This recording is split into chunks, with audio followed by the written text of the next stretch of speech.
Well everyone, I've finally come unstuck. I've picked a topic where I am completely out of my depth, but fortunately I've been let off the hook, because today we have a real-life shark scientist with us, and that is of course the illustrious Chris Parton of Shark Bytes. Chris, thank you for joining me today. Thank you very much for having me, Will. Now, before I run out of puns, me and Chris are going to dive in and analyse some clips. Well, they call me Shark. Shark? Yeah. Like the fish? Or like the shark. Well, sharks are a fish. Sharks aren't a fish.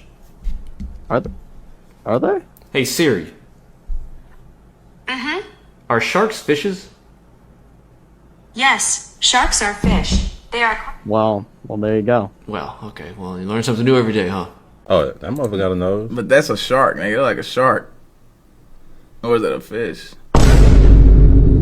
Somebody said they have nostrils, not... Well, Chris, I see a lot of people getting confused about whether a shark is a fish. Sometimes people even ask if sharks are mammals, which just sounds ridiculous to me. I understand that a shark is different from a bony fish, but what exactly is a shark? And for that matter, what is a fish? I do see people getting this one muddled every now and again, especially when you hear about whale sharks, right? Because that has the word whale in its name, which is of course a mammal. Although no, whale sharks, and all other sharks for that matter, are indeed fish. They're specifically chondrichthyan fish, which means their skeletons are made entirely of cartilage. Same stuff that's in our ears. This is a bit different from lots of other fish we have in the oceans, which we classify as osteichthyes, or bony fish, who have hard skeletons made of bone. Evolutionarily speaking, there are some people out there who believe the scientific term fish isn't actually correct at all, but that is a Google rabbit hole that I will let you all dive down in your own time. Good fun though, so go and check it out after.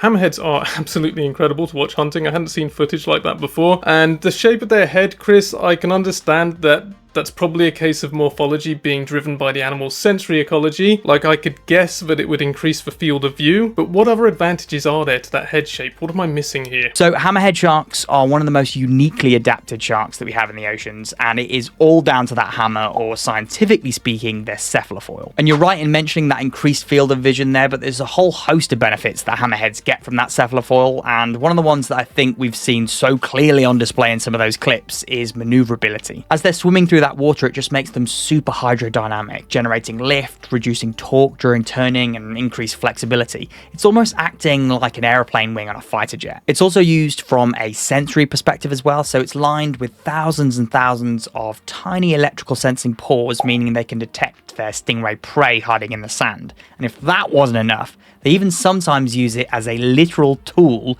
to pin down that very prey. These little black dots around a shark's mouth may look like freckles, but they're not. They're actually a special organ known as ampullae of Lorenzini. It's a sensory organ that allows them to sense changes in the electromagnetic field. That means they don't even need to see you. They can sense your electrical presence around, like this octopus hiding under the sand. It also allows them to detect shifts in temperature in the water around them. This is why it's believed that they can predict volcanic activity. It's also how they know when big creatures or a possible threat is around. If that's not a superpower, I don't know what is. Follow for more fun facts. So first of all, I'm tempted to dispute how he phrased the topic of temperature detection. Also the volcanic eruption thing, I'm just not sure about that. That's just my gut instinct. But also, Chris, can you explain a little bit about electric sense in terms of how it's, better than just having the lateral line system? Does this give sharks a true advantage, or are fish developing their own responses to this? Is this a case of an evolutionary arms race at play? I think having both the lateral line and the ampullae of Lorenzini does give sharks a really powerful sensory repertoire, making them exceptional predators. The electrical pores are most well documented from a hunting context, like being able to detect those tiny electrical pulses from the beating hearts or twitching muscles of their prey. Whereas the lateral line, which is also used in hunting to be fair, is more to do with detecting water pressure changes and vibrations to sense movement.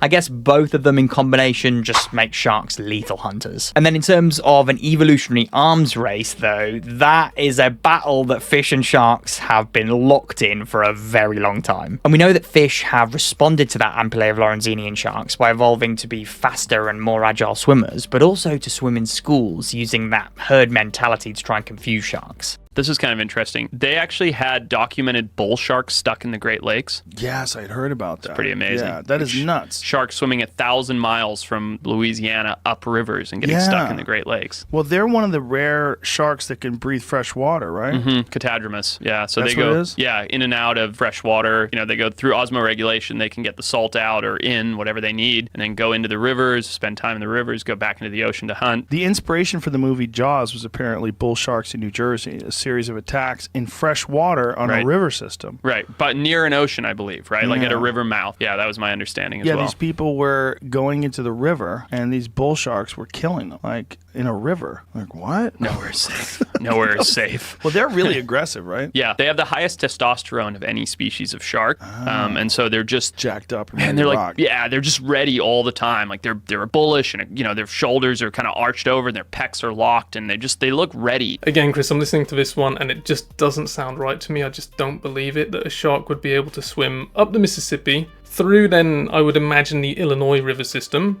and into the Great Lakes, with the locks and dams along the way and other barriers that I'm not aware of. Does this make sense, or is he getting a little bit overexcited? Yeah, Forrest always does like to get a little bit overexcited when it comes to facts and science. It's kind of mad how much misinformation was in that short 30 seconds. In terms of bull sharks actually being in the Great Lakes, as of currently, we have precisely 0 credible scientific evidence of them in this location. Sure, they can absolutely travel thousands and thousands of miles up river systems, and this has most notably been documented in the Amazon, but for the Great Lakes, like you mentioned, there's a bunch of human-made barriers in those locks, and environmental barriers as well. Temperature's a big one here, right? So these sharks like warmer subtropical waters, and when they're not in waters that are their preferred temperature, their bodies just shut down. So even if a bull shark did manage to get past all of those locks and dams and ended up in the Great Lakes in, say, spring/summertime, by winter, that shark's definitely dead.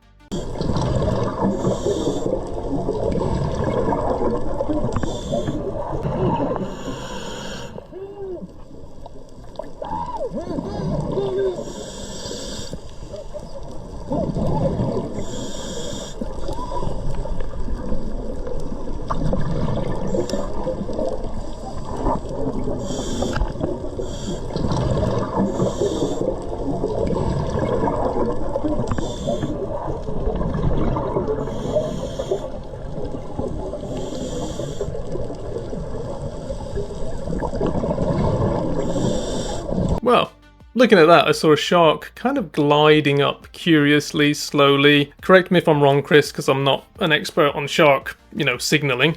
But I didn't see the fins moving much. I didn't see it pick up pace or anything. And then at the end, I saw it just slowly turn away. And I interpreted that as a calm shark that wasn't showing any signs of aggression. So am I correct in this interpretation? And if so, are these cues that sharks can pick up between each other, particularly great white sharks, and use to avoid conflict? Yeah, so I think on balance, that shark does look to be relatively calm and more inquisitive than anything else, but looking at the pectoral fins, there is a very, very slight element of fin depression there. Fin depression is where some shark species will bring their pectoral fins right down by their sides. It's been documented in a bunch of different shark species, and it's considered to be a threat display or officially an agonistic display. I think the important thing to remember about fin depression is that these are graded responses that can vary in their intensity from being mild to very severe. Based on that clip we just watched, you could probably put it in the very mild category, but there is something that is slightly irritating that shark. I don't know what it is, maybe the scuba divers or maybe their bubbles, but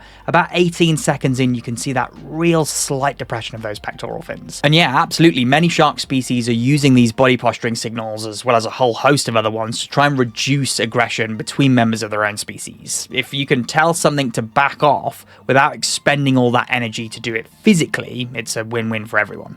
Aloha guys, Andy is demonstrating why we do not want to splash and swim away from sharks. Splashing and swimming away imitates what prey does. When we're dealing with top predators like sharks, we want to also act like a predator. So what you'd actually want to do is not splash, turn around, face the animal, and maintain eye contact. With tiger sharks, you can place your hand on the top of their head, push down gently, and that will redirect them away from you.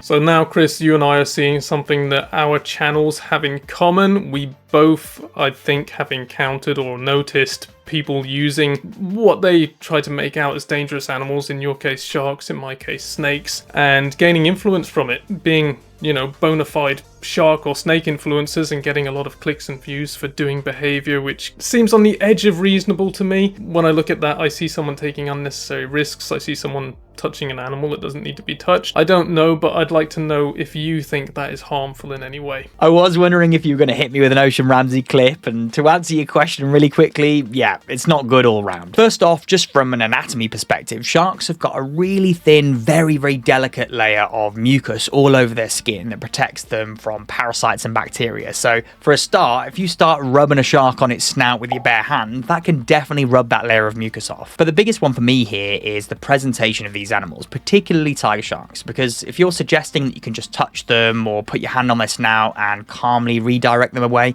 it just paints them as something that they're not. Tiger sharks are powerful apex predators, fully capable of killing and on rare occasions consuming humans. So to give people the idea that anyone can just redirect them away when they're being approached by one is a very dangerous precedent to set, and it's just wholly unnecessary for their conservation. We can educate people and conserve sharks at the same time in so many other different ways that don't involve needlessly touching them on their face. Despite more than a decade of protections put in place, Moat Marine Laboratory and others have determined that the illegal shark fin trading business is still going strong. Now, more than a decade ago, protections were put in place for 5 different species of sharks, including 3 different types of hammerheads and oceanic white tips. Now, this is supposed to stop their numbers from declining. Now, countries are supposed to only fish for them if they are sustainable, if it is legal, and if they can prove their numbers. Now, on paper, it appears that these countries are not overfishing these sharks, but when it comes down to the science, researchers went into some of these markets in Hong Kong, where it's one of the largest trading sites for shark fins, and they discovered that these sharks are still being fished for on a massive scale. Now, this is a problem because these sharks are vital to our ecosystem, and if their populations are wiped out, that will be bad things not only for tourism, but for our ecosystem and for our reefs. Chris, today you've shown us that sharks are incredibly fascinating. We've got a lot to learn from them, but there's no doubt that they're under threat, really. It just seems to continue on and on and on, the whole, you know, fin soup and other things. For the rest of us, for the everyday person, is there actually anything we can do to help shark conservation? Is there anything concrete I could do this week, for example? I mean, there's so many different things that everyday people can do to help sharks, and you don't have to be a conservationist or a shark researcher either. For me personally, I would say one of the biggest things that someone can do is to think consciously about what kind of seafood you're eating, ensuring that it really is sustainable, because without a shadow of a doubt, the biggest threat to sharks in the ocean today is overfishing and bycatch. And so by ensuring that you are eating sustainable seafood, that helps sharks. But if you don't want to go down that angle, there's other things you can do as well. So you can support shark charities like the Shark Trust or Shark Guardian or Bite Back, but you can also support shark research labs as well that are all over the world doing research that is expanding our knowledge on these animals. And lastly, I'd say one of the easiest things that you can do is to just talk to people about sharks. Tell them how awesome they are and how important they are to our ecosystems and how fun it can be when you learn about them. These animals need people to be a voice for them, and everyone can do that. Well, everyone, there you have it. Chris has cleared up some absolutely fascinating topics for us today. Chris, thank you for being here. That was absolutely fascinating. I really hope to hear from you again sometime soon. Thanks again for having me, Will. That was a lot of fun, and I'd definitely love to come back and chat to you all about sharks again if you'll have me.